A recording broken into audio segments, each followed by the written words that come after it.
And Good morning. Hi, Monica. Thank you for joining us for Create in the Know. Today, I'm with Professor Monicka Tutschka from Sacramento State University. And Monica, why don't we start by you telling us, you're a professor at Sacramento State University, but what kind of projects are you working on there? hi, Marianne, and hi, everyone at Create. It's really great to be here. Thanks for inviting me for this brief interview. My name is Monicka Tutschka, and I'm a professor at Sacramento State, and I'm a professor of political science. And in the discipline of political science, I study political theory, which is a little obscure. And my interest in the intersection of art and social justice comes to me through just an interest in art generally, and my affiliation with a center on campus called the Center on Race, Immigration, and Social Justice. It's a new center at Sac State. And I've been working with the center for a few years and doing sort of lectures and talks. And we began to branch into art and think about how art could be a way of communicating concerns about social justice. So that's kind of how I got to things that Create cares about. Yes, definitely. And I was so excited when I heard about the project and thought, what a great partnership for Create to be involved with the work that you're doing.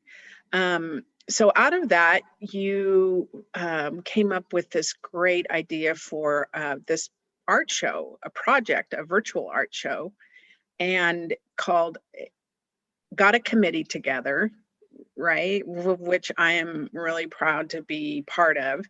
And we came up with a name called the Unequal Freedoms Project. So why an art show, and why the Unequal Freedoms Project? Where did that kind of come from? Sure. We live in an amazing country, and we also live in a country that's riddled with injustice. Both of those claims can be true. I feel extremely lucky to live in this country. My parents are immigrants, and they fled from countries that were unsafe to live in. And when they came here, they experienced all kinds of freedoms that they never had in their countries of origin. So this is a great country. But when you look around, you see a lot of injustices. I mean, just today in the paper, I was reading about, women incarcerated and violence against women who are incarcerated. I was reading about disparities in the distribution of aid around FEMA. So you can't avoid reading and learning about a lot of problems in this country. And people who got on board in the project, I mean, quite simply, they just love the country and they want it to be more just. And it was amazing to go out into the community and just say, hey, do you want to participate in a project? We want to put on a show that relates art to social justice. And the amazing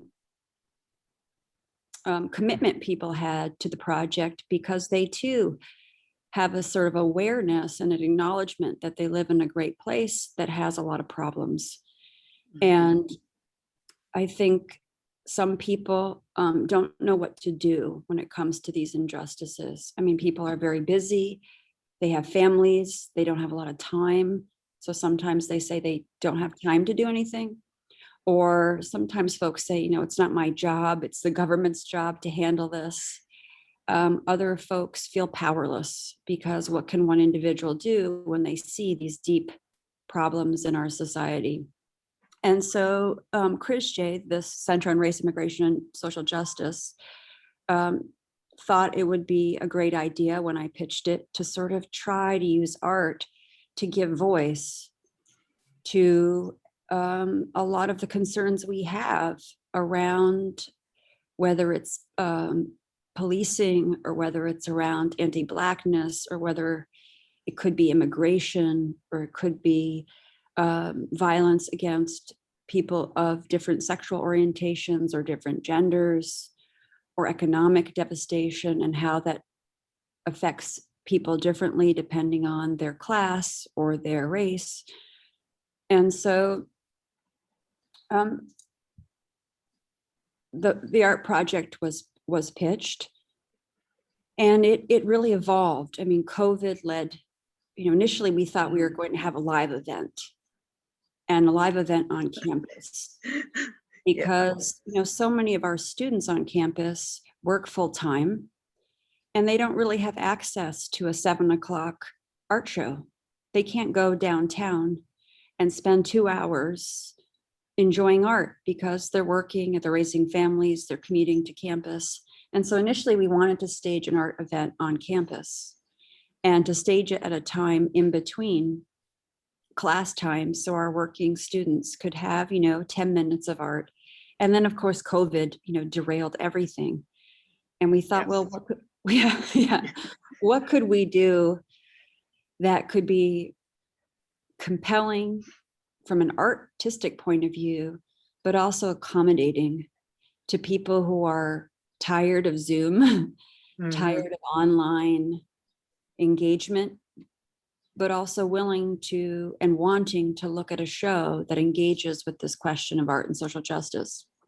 And so we came up with a kind of virtual exhibition where people can enter into the Unequal Freedoms Expressions for Social Justice exhibition for as long as they want, and they can leave as soon as they want, and they can kind of come back and dip in and out.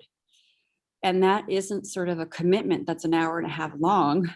It's a commitment that you can look at the show whenever you want, or however long you want, and you can go down certain rabbit holes and stay there for a long time. Or you can just turn it off before you go to bed, right? So, or turn it on and off before you go to bed. So that was kind of how we arrived at the concept of a virtual exhibition. Yeah. And there's so many of art organizations and artists that have taken the COVID situation and sheltering in place and venues shutting down, and they've really been able to create some opportunities. And I think the fact that with the Unequal Freedoms Project and the online accessible art show, people that may still be shut in place, that maybe don't have the ability to go to a big gallery or maybe intimidated by that, can do that. They can just go to this incredible website and log on, and we'll talk about that in a minute, but and log on and view the art. And by the way, I wanted to talk to you a little bit about the artists, because that's one of the really unique things about this art show, a virtual online art show, is it's not only fine art, but includes, I think the variety is amazing too. Talk a little bit, if you would, about the artists and how they were selected and the variety of art that's available on the website.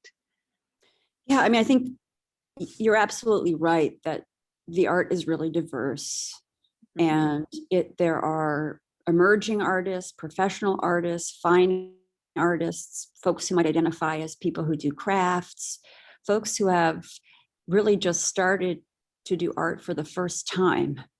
And some people might think, wow, you're kind of mucking with all these categories, like fine art belongs over here, craft belongs over there. People who are doing art for the first time don't even call them artists, because there are sort of these disciplinary boundaries. And sometimes those boundaries are really important, right? Somebody who has an MFA, who has been practicing art for 30 years, has a certain kind of knowledge and awareness that somebody who is brand new doesn't have. And we want to respect those kind of important distinctions. But we wanted to kind of communicate that people can come together for social justice. People can collaborate across these differences in status and power and the things that silo us.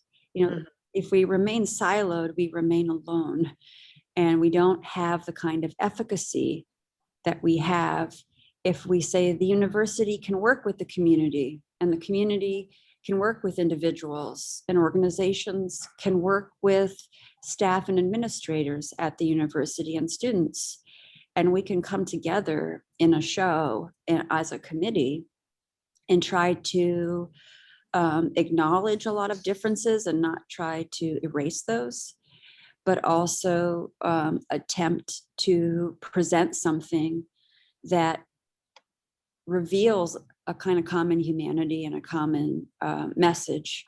And so in terms of the artwork, we have dance and we have sculpture and we have spoken word and written word poetry, right? There is painting, there is, all kinds of things. And we really wanted that, eclectic menagerie to be present, and to say all of these kinds of art can in some way, through movement, through language, can express the diverse problems in our society and offer visions of a better future. So that was kind of the motivation, was to allow this kind of diversity and to try to be as inclusive as possible of the kinds of artworks and the sorts of messages that people were offering. And to still feel like we're united, and we're not simply a disparate heap of atoms in a void, right? But we are kind of working together in a sense of solidarity through art. And art plays a role that other kinds of ways of communicating might not. I mean, art can engage the imagination, it can engage the senses, it can engage cognition. It can also be, like you said, it can be very intimidating. People don't always know how to engage with art. And so the exhibition has work that's really immediately engaging. You're like, okay, that's a message. There's language, I can clearly see it. And then there's art that's more subtle. That takes some time to kind of think about, what is this trying to say? And you can ease your way into that more indirect message, or you can enjoy the stuff that's kind of full frontal. And sometimes maybe even a bit, confronting you in a way. And how do you respond to those kinds of confrontations around social justice? That's important for you to think about as a viewer. And from the artist's standpoint too, as an artist myself, I really appreciate that the project allowed more experienced artists, some that work in the field professionally, along with people, like you said, that are emerging, that are just starting to practice, get their art going. So it wasn't the selection also wasn't necessarily based on experience or someone with, a more well-known name or title, or somebody with years of experience. It really is the diversity, not only of different art practices, but also of just the artists in general, experience and everything. So that, I really appreciated that aspect of it too. I mean, different artists or different people come with different kinds of knowledge, and as somebody who throws pots myself, I work in, ceramics. I'm very new. I've been doing it for only a few years. And, those very naive first pots, they are communicating something. There's something there. And then when I go to a fine art gallery and I look at somebody who's created, a sculpture that's been working on it, there's also there's a different kind of knowledge. And so to be able to kind of view those insights, knowing that that's the insight of a very naive and new sculptor versus the insight of an experienced one, communicates a certain, gives you something as a viewer that you wouldn't have if it was only, the professional artists in the show. And our goal is also to try to provide connections for mentorship. Like, it can be it can be very empowering for a young artist to be part of a show alongside a very professional artist. Very much so, yeah. And Very that encouraging. we want to give those kinds of hands up as a Mhm. center that's concerned with social justice. You know, Yeah. that's core to our mission of mentorship. Yeah. And the message that the new emerging artist, somebody that just started creating art, whether it's poetry or dance, what they have to say about social justice or things that might be happening in the world right now is just as valid and needs to be heard through their art just as much as, say, when Picasso created Guernica. You know what I mean? So it's all valid and it needs to be heard. And so having a way to not only express that, an opportunity as an artist, but also to share it, a platform to share it, is one of the big exciting things that the Unequal Freedoms Project has accomplished. So Yeah. And, you know, sometimes when it comes to any sort of social justice movement, you know, there are people who have been working on social justice for 30 years, who have held elected office, who are part of a kind of elite, who have served on committees and been chairs. And then there are people who are doing something for the first time, right? They've decided that they are going to show up for social justice and they don't exactly know what they're doing, but there they are, you know, and they're standing in the public square and taking a risk. Yeah. And revealing themselves and revealing a concern they have. Yes. And you see that in the art too, a kind of a deep concern that might not be articulated in the way that some professional policy wonk would like, but that still contributes to and supports the efforts to advance a better world.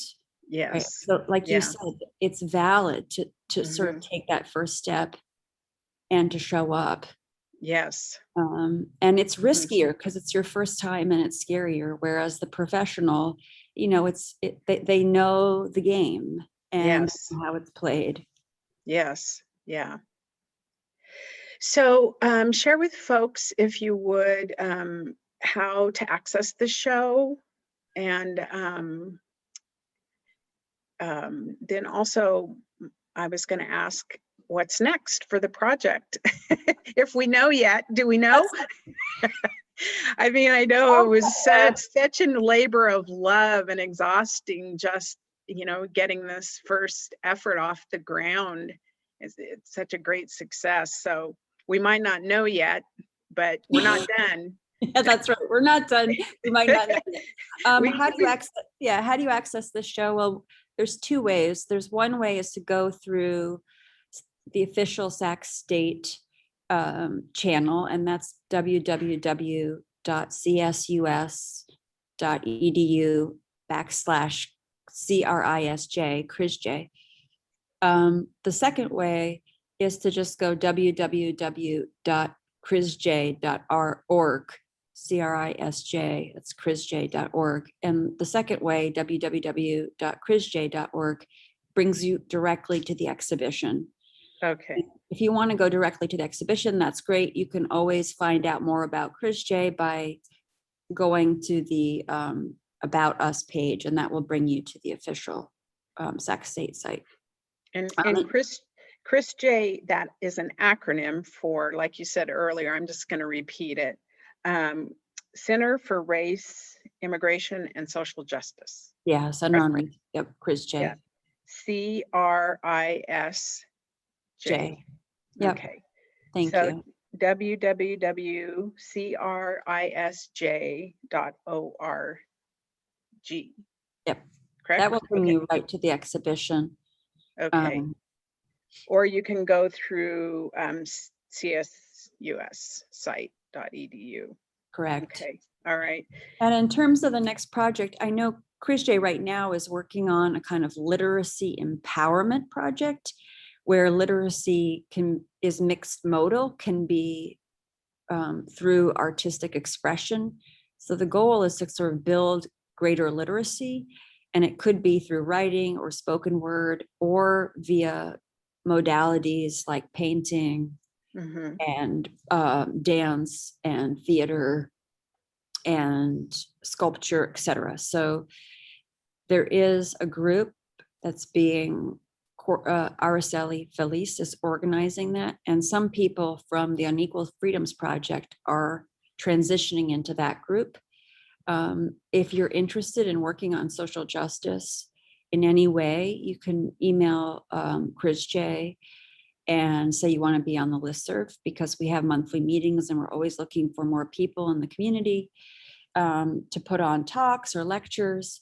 You know, I have an interest personally, if I'm going to start a new project, I have one interest in trying to help working students on campus and trying to find ways to engage with employers in the community about how to make final exam period easier for a working student, Yeah. and how to get employers and students to understand that relationship better, so that when a student needs time off to study for a couple of days, that's an easier thing for them to ask. So that doesn't necessarily relate to art, but it might, and I don't know where I'm going with that project.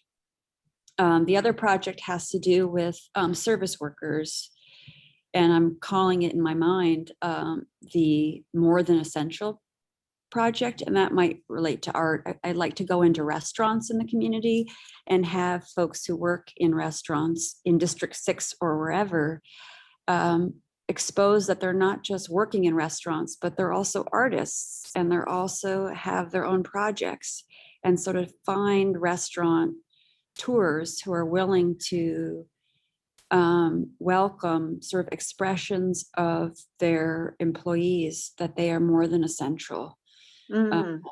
and that they have lives and dignity, so that we can kind of help service workers and expose their deep humanity and their need for support in times, at all times. So that could be an art related project, and it's just bouncing around in my head.